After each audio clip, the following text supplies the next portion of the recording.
big nights, big sell-out crowd, big moments. This is do or die, this is where it counts.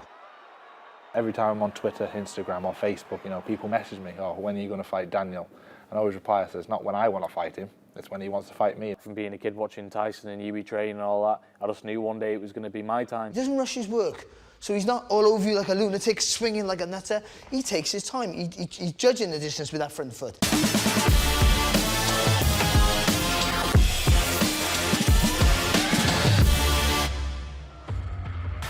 Hello, welcome to No Filter Boxing. This week we go behind the scenes with two of the UK's rising heavyweights, Daniel Dubois and Nathan Gorman. We'll also be checking in with the recently turned professional, Tommy Fury. And we'll be joined by Richie Woodall and Barry Jones as they break down next week's card at the Royal Albert Hall. Dubois will feature on that bill, and 2019 could see him finally face Gorman in a fight of two men with huge potential.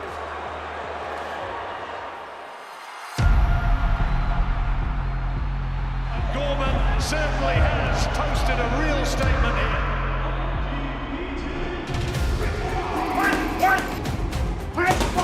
Big punches again from Dubois, with fast hands. Another imposing performance from the young man. Caught him there, and he's gone. Oh my goodness! Oh, great shot. And it's all over. Remember the name of Triple D. Massive right hand, and this time it's all over. Powering on the pressure once more.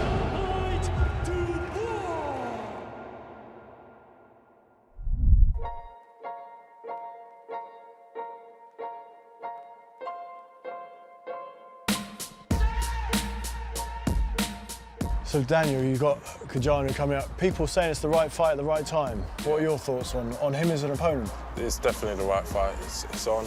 I really want to get on with it and put on a show and put on a good performance. You know, whatever he brings, I'll be ready.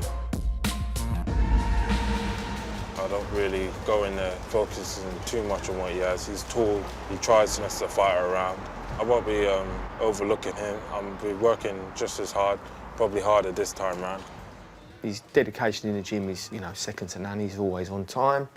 He always puts the work in. We need to keep improving with our sparring, which we have been. I'll put Dorian in. Yeah. So we'll work with Dorian. I'll pull Dorian out for a minute. Dan's going to get no rest. And then see the young boy at the end, Archie, he's going to work movement. So, so basically they're going to work Dan. Yeah, perfect. Like Dan, as I said, there's no respite, you're just going to roll through. When he gets in there, just shut him down. Once you've killed his space, come off, you know what I mean? Like, hold him, but don't sit on him. The work ethic is probably doubled. The dedication, more physical work. I'd say that's probably the big difference. Right, you know your job, don't you? Every now and again, drop something under downstairs. Make him think. Yeah. Don't just let him cruise for that minute, yeah? Yeah. You've got to make him work. Yeah. How hard do you guys spar then? Do you let him off the leash in sparring? Yeah. Do you? I'm afraid you have to, don't you? It's great movement, don't you dare? No, it's his movement. He's getting better around the ring, and he's getting a little bit of head movement. Yeah. That's good, I'm happy with that. It's getting there, like the movement's coming. Yeah. That's our shot. He doesn't fight tall and he doesn't fight compact, does he? He's got his sort of own well, like all fighters, you have to find your own balance. style. Yeah. When Dan first came here, without being horrible, he was like a real good amateur. You know, a nice amateur style, but it's beginning, like I said, it take a couple of years, but then you find your own style, don't you? And I think he's beginning to find that now. Man, good boy. I'm not really under no pressure that I'm older. I'm 21, so I can take my time. I can do things slowly and fight. The fights I need to take, there's plenty of names out there. I don't think it's going to be long before I'll be mixing it with the top fighters, but I'm in no rush either. But you've got to remember, Dan's 21, you know. You can't win, can you? If he knocks him over in the first round, it's not good enough. And if it goes like with Kevin Johnson, is he not punching hard enough? Well, so, you know, but he's learning, isn't he? He's you know, he's a baby, isn't he? Don't let him rest, Dor, don't let him rest. There's always something to work on, and everybody can look at him and say, oh, he don't do this and he don't do that, but that's not to say we're not working on it. But you can't just say something and it's fixed. It takes time, and it's, you know, it's patience, isn't it? You know, he applies himself to the gym, lives the life. He's everything that you'd want a professional athlete to be. Does he have the nastiness in him? Yes. Good job. Yes, he has got the spike. Put the gloves on him, fight night. He's a completely different character. He's not that little boy that you see in the gym. He's ready to do the business. I bet he's put a few people away in sparring, hasn't he? No comment. Good shot. Good shot. This power of yours, is it nature or nurture? Have you always had it? Yeah, I'd say so. Basically, my dad put me in boxing from a very, very young age, probably around 8 I started. So. Were you a big kid? Not really, I was pretty skinny. About 15, 16, I took a year off and I just started putting on weight and growing, and this just all happened really quickly from 16. I was very passionate about the sport, so I guess I excelled pretty quickly. I really love boxing and fighting. I love to fight, and I go out there and perform and do what I've always done from the amateur to now, really. I haven't really changed that much. Is he quite self-critical? Do you know what, Dan? It's so easy. He's like, listen, all fighters want to be better and all fighters want to improve, and they're always, something's never always right, but that's part of it, isn't it? He's a pleasure to work with. He don't moan, he gets on with everything, gets on with all the boys in the gym, just comes in, does his work, goes home. Nothing phases him. I know, he don't get phased, honestly. He's a real cool guy, he's just like, whatever he's got to do, He'll do. He'll do. I haven't seen him flap. Gorman's has talked about you a lot for several months now. Is that a fight that you want? It's a matter of time, I think. It's not something that I'm going to go searching after, you know. I've been watching him. It'll be a good fight when we meet. It'll be a good fight. You know, we're not looking at Nathan now. You know, we're not. He's obviously on our radar, but we're not in the gym thinking, oh, we'll do this for Nathan, we'll do that for Nathan. Not at all. Listen, Nathan keeps winning, Daniel keeps winning. They meet down the road. The best man will win. Daniel's not running his mouth, calling anyone out or anything like that. He's not that way, is he? No, and I think that's quite refreshing, and I think that's a nice trait of his. What do you want out of the game? What do you want from boxing? Big nights, big sell-out crowd, big moments. This is do or die. This is where it counts. You know, go after the belts, and they say the money follows. So we'll try that.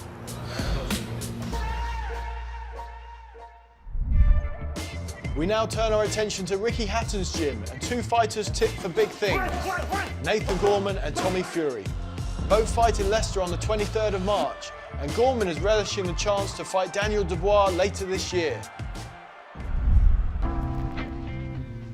It's all about levels this game. You can't just rely on power. Nathan's got the speed, he can move, and he can put his punches together. And I've not seen that in heavyweight for a very long time. Very promising future from the gym. The way he's improving in the gym and stuff, he's took to it like a duck to water. He'd be knocking on the door title levels, definitely. For me, Nathan's going all the way, 100%.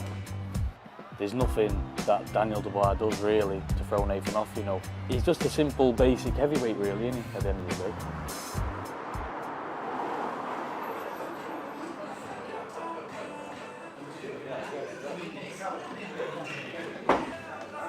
At 16 years of age, I was just a normal lad working, you know, doing what I had to do. Then at 17, I entered the ABAs, I won them. Then I got onto the GB team. I never would have thought I'd have won them, by the way, or got on the GB team. This is how it just happened to me.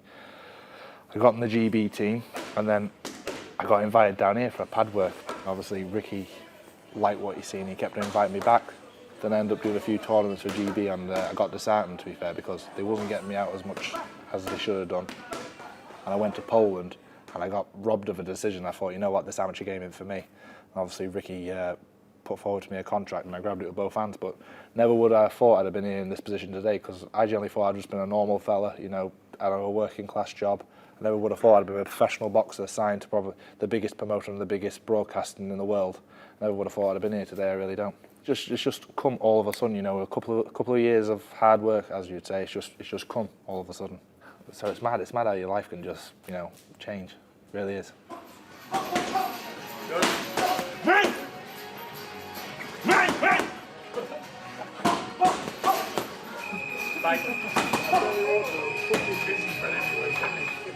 You throw some punches, don't even like him for everyone.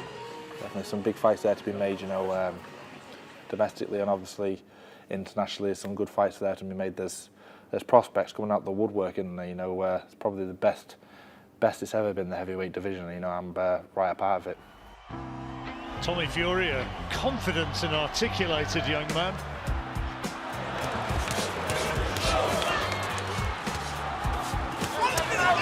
And that's a fairly satisfactory introduction to the professional ranks. They was the memories that I've been looking for since a kid, you know, first professional fight. What a venue to make it at, you know. Their memories will be there till the day I take my last breath. But it was everything that I hoped it would be. If we looked at the positives and negatives of what I did on fight night, there was a lot of positives to take away. Obviously still some negatives there, and there's bound to be. But we're ironing them out now in training. We're getting ready for the next fight, March 23rd. Massive, huge. Too big. I've been training really hard. I feel really good in myself. I feel upbeat and positive. So yeah, I'm just looking on forward towards that date, and hopefully the date stands, and I can get my second fight underneath my belt. I'm just going to go in there, do what I do best, and box and get the win at the end of the day. Gives me a bit more time to prepare, a bit more time to get my job on point, and a bit more time to plan how I'm going to do my performance in the ring and get that big dirty knockout that I've been looking for. The undefeated Triple D. Oh my goodness! Big punches again from Dubois, and he's gone.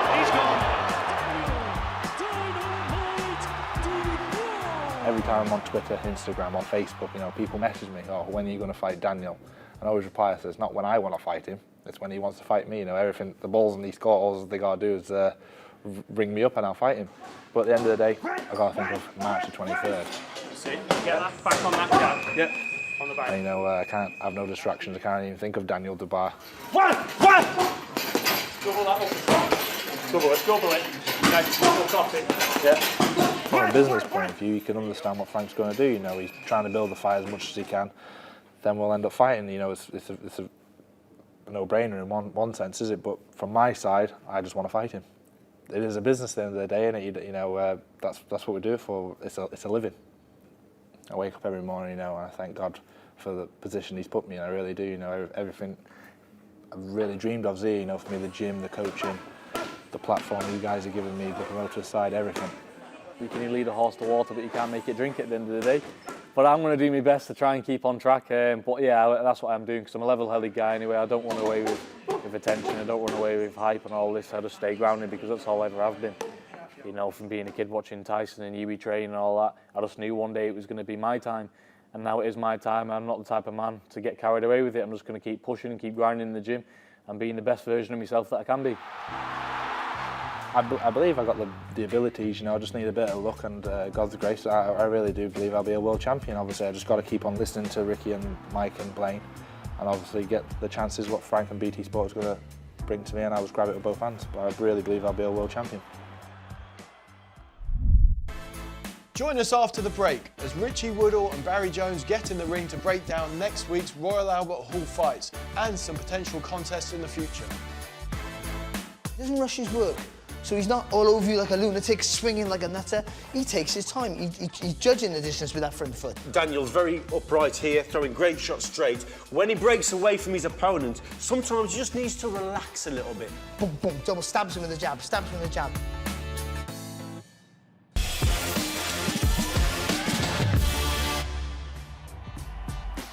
Welcome back to No Filter Boxing. With the Royal Albert Hall show drawing nearer, Richie Woodall and Barry Jones got together to demonstrate how the fights will be won and lost.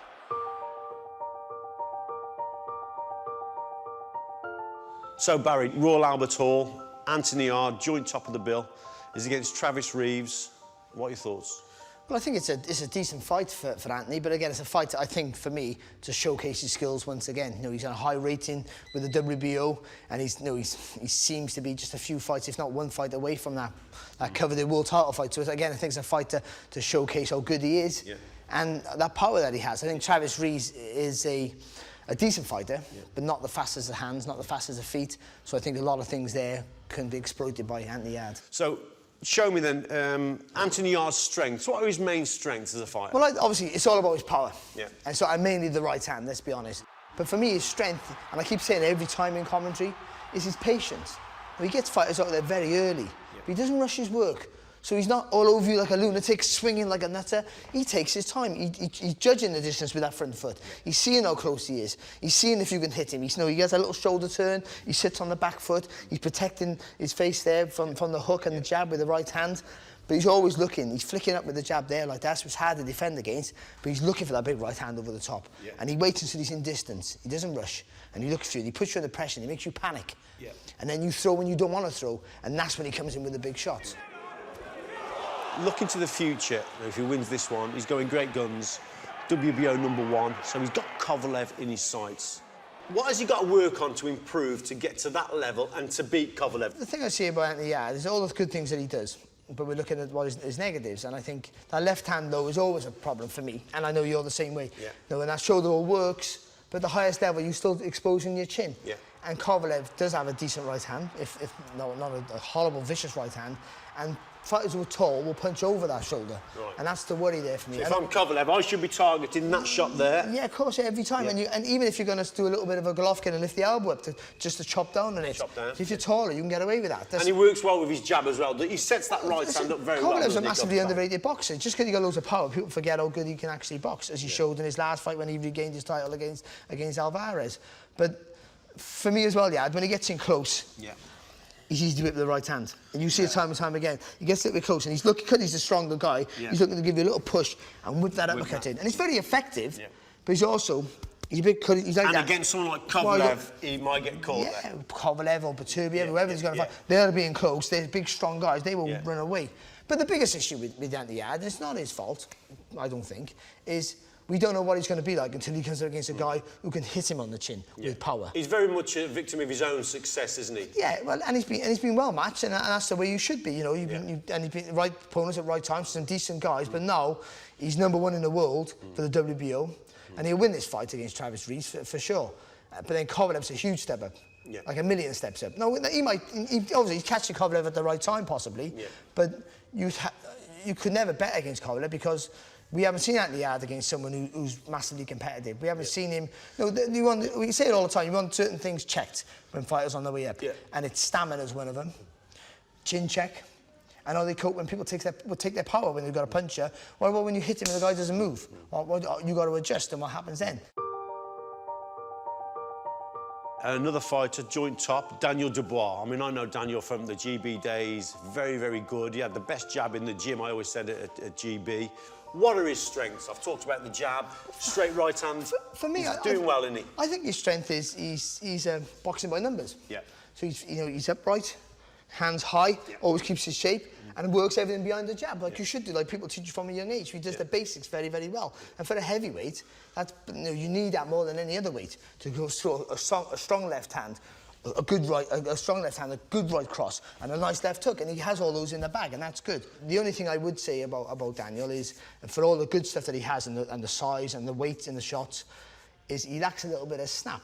Now, I'm not saying he can't punch, but a little bit of velocity on the shot. I think that just changing the weight and the speed of the shot, especially at his weight, will make a massive impact. It's a fair point. What I also used to try and coach him at GB, occasionally Daniel's very upright here, throwing great shots straight. When he breaks away from his opponent, sometimes he just needs to relax a little bit. Yeah. Maybe the snap will come in a little bit more relaxation, just to shake the hands off a little bit, get the hands back up here, then throw the jab from the straight right hand, a bit of snap in the shot. But I think relaxation, helps with the flexibility, helps with that that mobility and obviously the snap in the punch. Well, it's a funny way of relaxing, because you want to be relaxed, but you've got to be obviously switched on, because if you're relaxed too close to the target, you get knocked out, of course. Yeah. But for me, I think it's about rotation from the hips, using that core. I think that will help Daniel get more fluency in his work, where he's, he's big upper body, got massive shoulders and big, big traps at the back, so he's punching right through the target, and correctly so.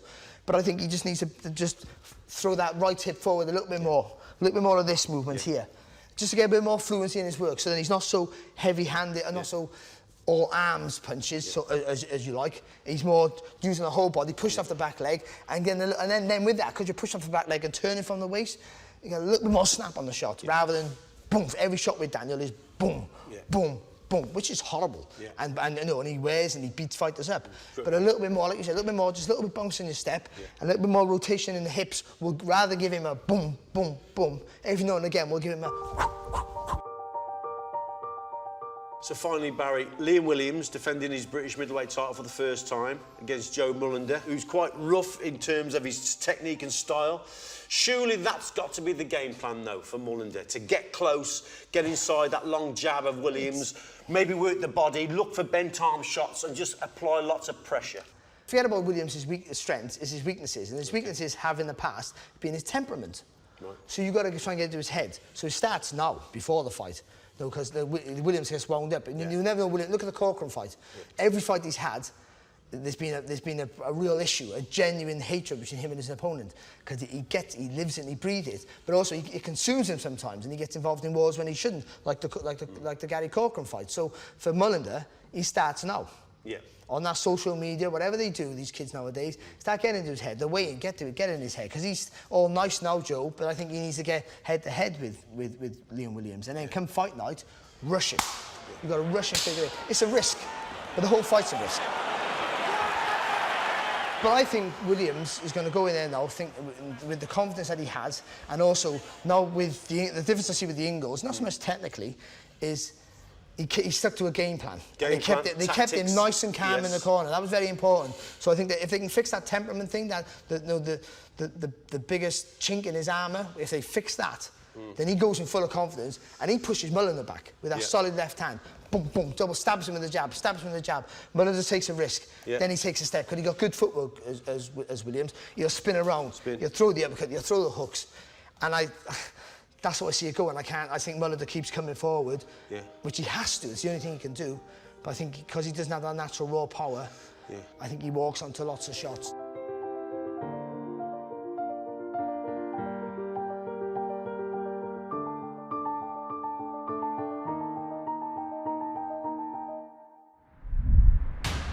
Please join us again next week as we go behind the scenes on Fight Week in London. We'll have exclusive interviews and features as we build up to the big event at the Royal Albert Hall on March the 8th. Don't miss it.